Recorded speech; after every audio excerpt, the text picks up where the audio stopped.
He's with us. What's going on there, Craig? It's been a while, Hey. but look at this back in Victory Lane. Oh, back in Victory Lane. Love it, eh? Yeah. Good race, man. Real good race. You took the challenge right off the beginning. For those that don't know, there's a bonus if you take, well, we'll call it Tim Terry's challenge. He has the guys on the stage and he goes through the different guys that qualify and say, well, do you want to take the challenge and go to the back? If you make it to the front, you get the bonus. If you finish second, you don't get nothing. And all the guys kept saying, nope. And Tim Terry said, get off my stage. You don't want to take the challenge. Until he got to the 99 of Craig Slaunewhite. And he said, well, Craig, you're a winner of this race. You're a past champion, lots of wins. Are you going to take the challenge? Craig says, damn right, I'm going to take the challenge. And he did. And Craig, you passed them on the big side of the speedway for the lead of the race. And man, what a show. Yeah, it was pretty awesome, man. I'll tell you, the everything just worked out in my favor, really, for the day. Yeah, they took the pole challenge. That's something that I've never really.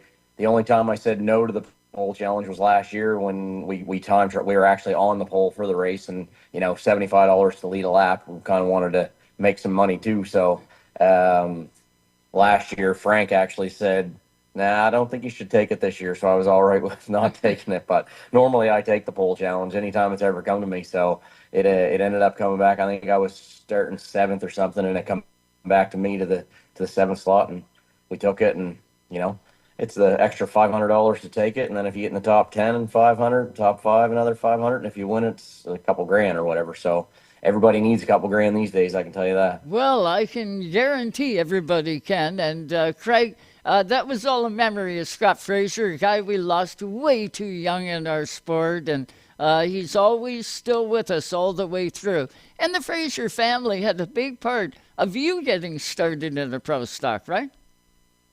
They're the only reason why I am where I am today.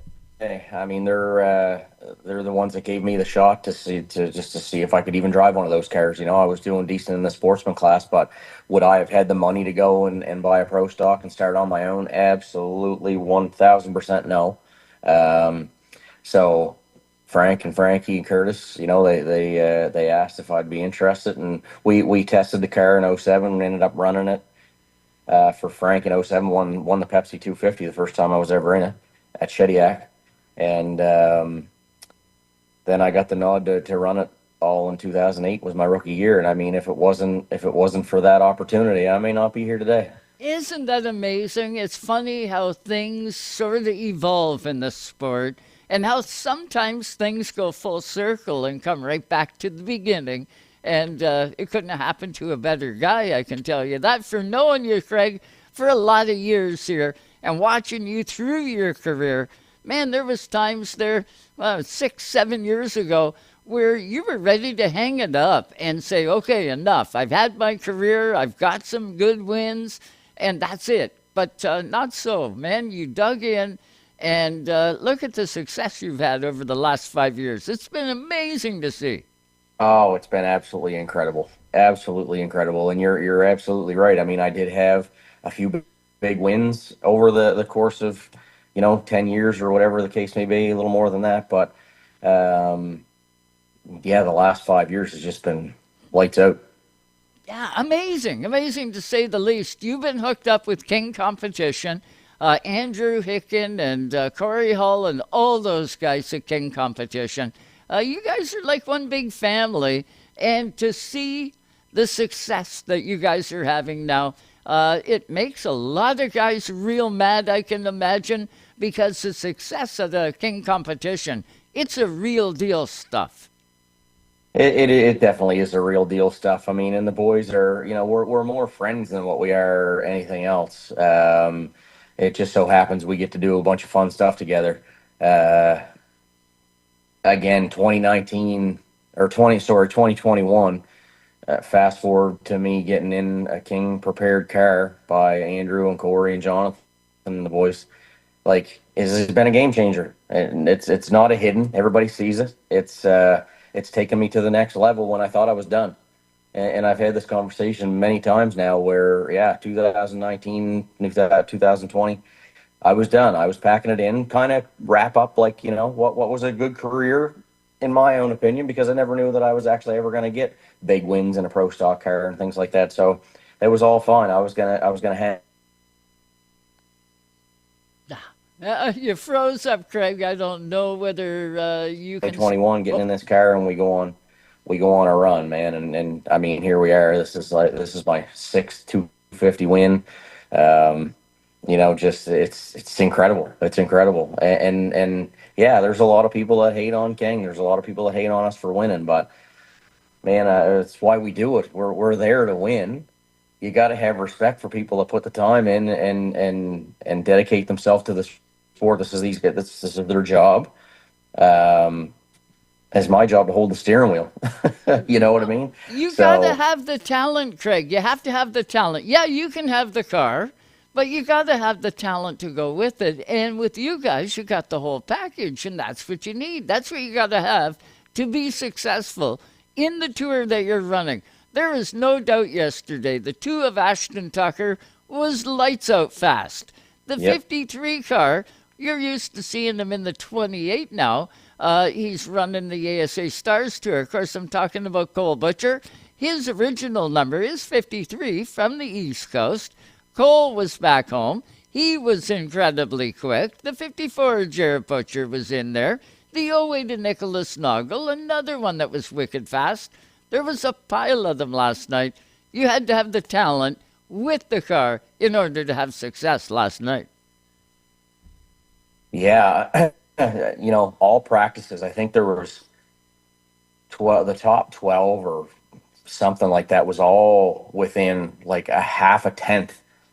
And it was consistent like that. It wasn't like somebody was just laying down a quick lap. Everybody was laying down quick laps and backing it up. And then, I said to the guys, I was like, you know what, we just gotta keep the fenders on this thing, because did I think I had the car to win the race from the get go? No, I probably didn't think that I did, because there were so many fast guys and they were starting up front. And, it was Ashton was lights out. Corey was fast. Cole was fast. Braden Langell was, I watched him in one of the practices, and he put up a bunch of teams right in a row. And, he was starting up front. Um, Corey, just it was Jarrett. There was everyone, like over half of the field could have pulled off a win yesterday. Like, it was just kind of crazy, to be honest with you. When the axle went in Corey Hall's number 83 car, did you happen to, did the team say, hey, 99, the axle went in that number 83 car? Did it have you concerned with the 99? No, it was his battery that went dead. Oh, okay. I Yeah, heard yeah. axle. That's what I had heard. No, no, I did hear somebody broke an axle, but I don't think it was Corey. No, we were pretty quiet during the race. I started at the back. I'd pick a couple of guys off, kind of sit, wait, let things cool. Pick another couple guys off, sit, wait. There was one time when I was literally sitting, not even racing, just kind of logging laps, and I get plowed from behind. And it's just like, this is the reason why those guys don't win races, because you're plowing into me for 20th. Yeah. You know what I mean? So, like, just bide your time, and better things will happen to you if you don't knock the nose off your car. Anyways, besides the point of that, I just kept picking away, picking away, picking away. And, there were some unfortunate things that happened, I think, with, well, Braden's car, I think Blankhorn's car. A couple of them fell out, and then Cole and Corey were tangling hard. Um, Ashton was fast, and I just all of a sudden just happened to be at the front, and I was like, okay, well, now it's time to go. Now let's pull the big boy pants on and let this thing eat and see what it got. And man, we stayed it. I was holding lap times with the leaders, and on my old tires. So I was like, okay, let's take tires that lap 180 competition caution and see what we got. And man, I mean, here we are. Like, again, did I get a couple lucky breaks? Yeah, for sure. But you got to be there, right? You got to be there to be lucky, and it happened. Absolutely. And like I had mentioned, you did it on the high side. You did two at a time on the high side, which is kind of unheard of. If you're just tuned in, we are with Craig Slaunewhite. He won the Midsummer, the Summer Clash 250 at Scotia Speedworld. Of course, part of the Parts for Trucks, whoops, not Parts for Trucks Pro Stock Tour anymore. It is the Fort Garry Industries Pro Stock Tour. And then Craig Slaunewhite went to Victory Lane. Craig, the series, the tour is back at it next weekend, this coming weekend, if you will, back to Riverside Speedway. You heading back to the high banks of Riverside? Can you resist? Or are you going, or what's the plan? Yeah, no, we're not going. We're running a very limited schedule. Obviously, budgets are not there when you're running part time, and we've spent a lot of money. Believe it or not, we've only run 3 times. We spent a lot of money. We needed a transmission right off the get go because it went at Oxford last year. So kind of you prolong and you put that into this year's budget, and that knocks quite a bit right off. So. And my plan was to go to the Oxford 250 this year as well, but just with what I spent, with what we've spent, not I, for the IWK weekend, the Wednesday night crash cost us 15 grand. So that took right off the top of going anywhere extra. Do you know what I mean? Yeah. Actually, probably got to pull 1 or 2 off the schedule. So I'm not going to go to Oxford.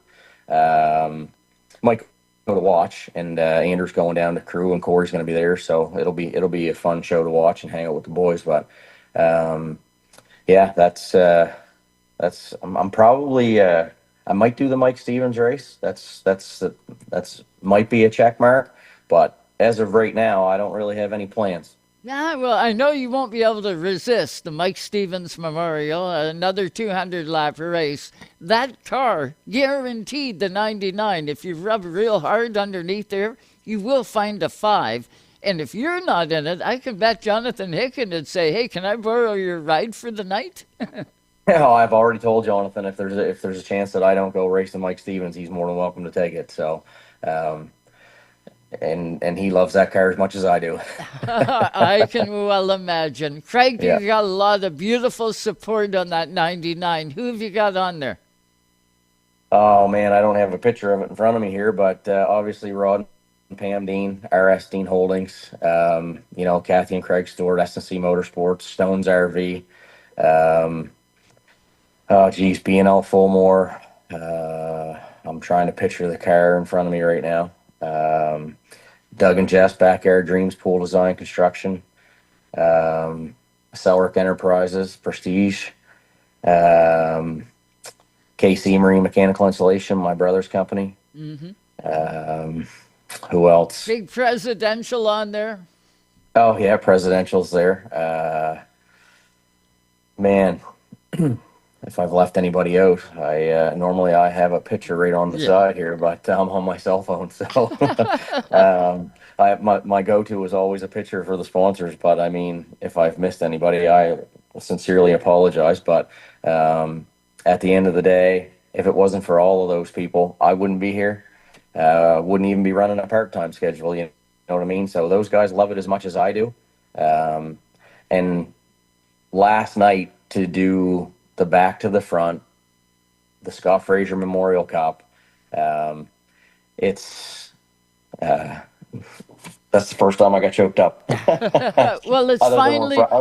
other than when Frank was talking last night and Curtis.